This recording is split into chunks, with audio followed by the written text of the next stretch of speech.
8 अगस्त 2023 को क़ुद्दूस बज़िंजो हुकूमती दौर का आखिरी या अलविदाई असम्बली का इजलास मुनक्कद हुआ। असम्बली सेशन से कबल हुकूमती और अपोजिशन अरकान फ़ोटो सेशन के लिए तो इकट्ठे नज़र आए, मगर जूँ ही इजलास शुरू हुआ तो हुकूमती अरकान एक एक करके खामोशी से चलते बने और फिर वापस ना आए।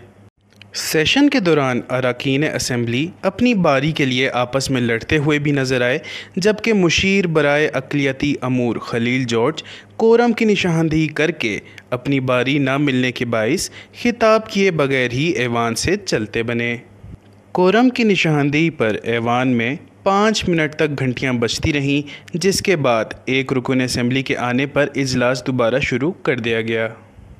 वज़रा, मुशीर और अरकान की अदम मौजूदगी पर अपोजिशन अरकान असम्बली में अफसोस करते दिखाई दिए, जबकि मौलवी नूरुल्लाह पश्तो ज़बान में ख़िताब करने पर बज़िद रहे, जिसके बाइस अक्सर अरकान को उनका ख़िताब समझ ही ना आया।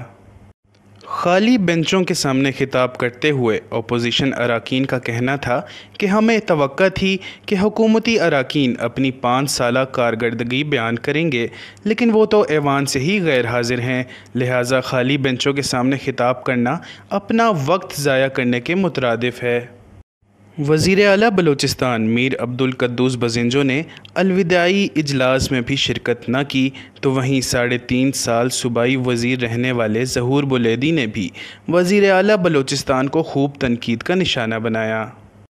उनका कहना था कि हमें 1.5 साल क़ुद्दूस बज़िंजो को जगाने में लग गए और बलूचिस्तान की तारीख़ में ऐसा नाअहल वज़ीर आला कभी नहीं आया।